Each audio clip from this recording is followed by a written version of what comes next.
All right, so what's your FOMO, fear of missing out, when it comes to dating and moving towards a relationship? This is actually a very big question because it's easy to say, oh, I'm single, I'd love to find my person. Oh my gosh, I wonder where they are.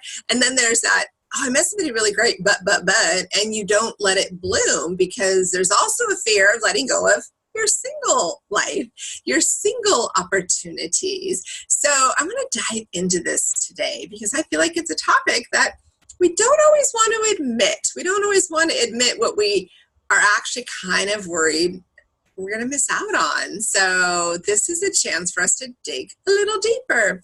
I am Jacqueline, professional matchmaker for over 9 years, and I'm the founder of Discover Love Matches.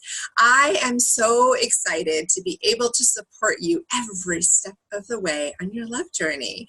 The great thing with the videos is that you can tap into knowledge and inspiration and ideas at any stage of your process because everybody is going through their own love journey at their own pace. So I'm here to inspire and encourage you. Feel free to send me things you'd like for me to talk about during our YouTube video time, and I will cover it as soon as possible. The important thing is to know that you're not alone, and that there are incredible singles out there ready and eager to find their love match. They're just looking for somebody who's ready and eager to find their love match in return and is open to all the possibilities. So let's talk a little bit about this FOMO thing. You know, how many times have you been on a date and you're like, oh my gosh, they have all these great qualities, but then you shift over to all these qualities and you get caught up in the things that you don't really know if you'd want. Maybe they live a little further. It might mean you'd have to relocate. Maybe they already have a child and you really didn't want to date a single parent, but you really like them and you're realizing, gosh, you could still have more kids. Maybe it's a matter that maybe they were divorced. I have a client, she didn't want to date anyone that had ever been married before, and then she met somebody who had been divorced, fell in love with him, and realized it's okay. And they still had a beautiful wedding and a very, very great kickoff to their new marriage, and they're happily living their life. But she could have missed it because she was so caught up in wanting to only be with somebody who had never had that experience. So again, the fear of missing out, she thought that was going to make an impact, but it actually really didn't. So she had to get out of her own way. So I think about different things that happen. People, say they're not into just dating, but yet they don't really dive into the person that they like. I'll get messages from people saying, well, yeah, I actually really enjoyed that person, but I haven't heard back. Well, let them know you're interested.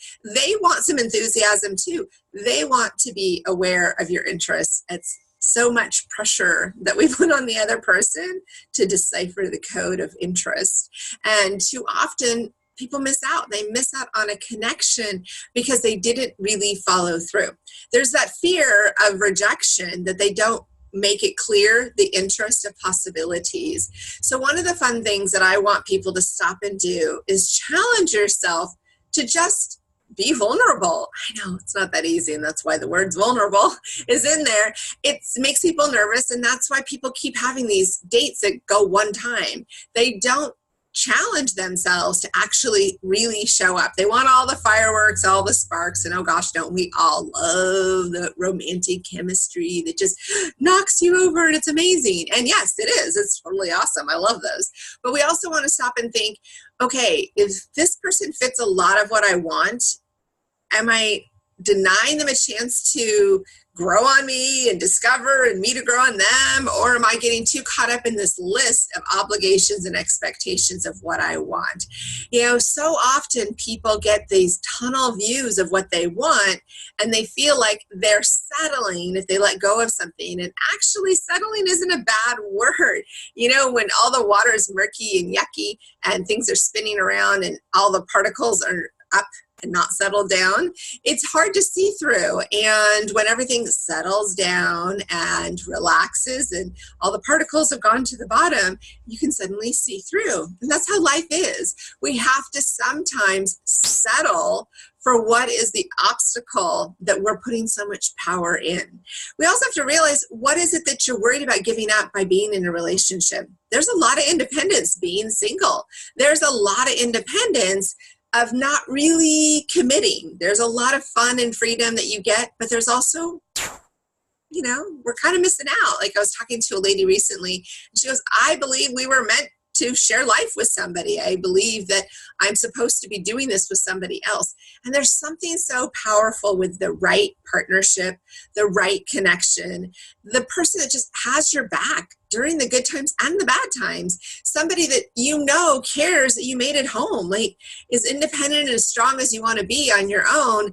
There's something about just melting in somebody else's arms, having somebody say, I got you. I'm here for you. I remember you. I care that you made it home.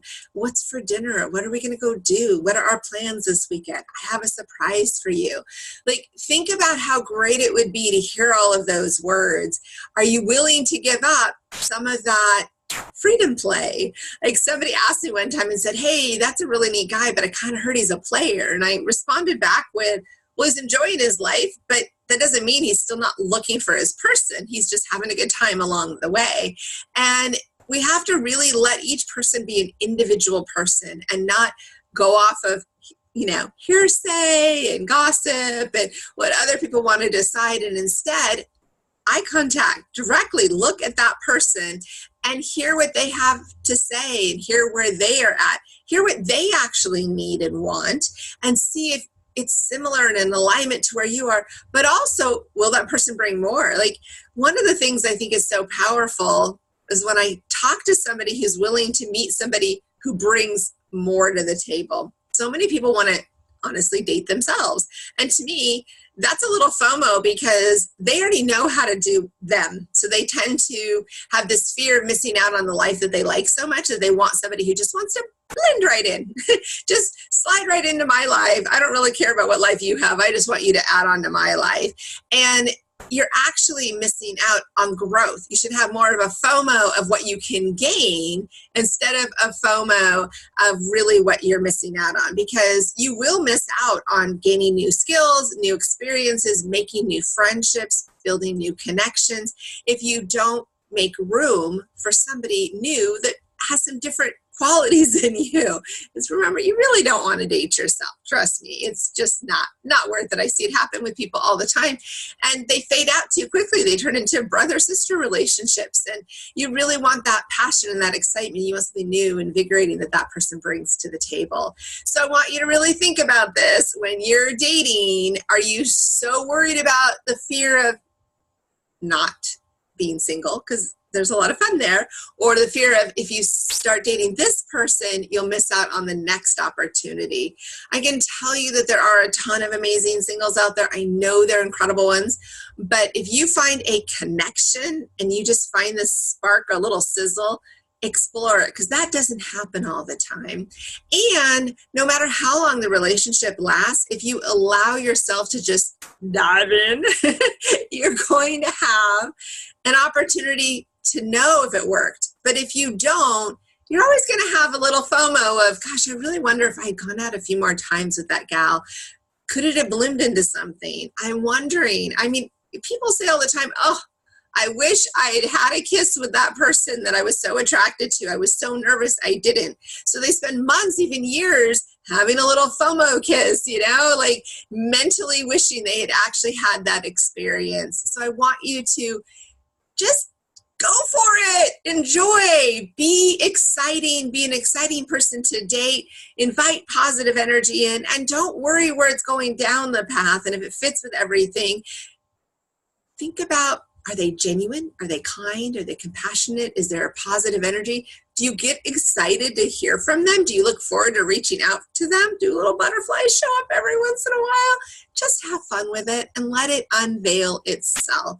Let yourself stop fearing what you're missing out on and live this beautiful life that we have been given. I am Jacqueline, your professional matchmaker, and I want to keep this conversation going. So subscribe, like, comment. Let's talk about this so we can let go of singlehood and move to relationshiphood and have a good time growing your life from the person you find to where you're going to move in this positive direction of love and enjoyment. So let's have some fun with this. I'll talk to you soon.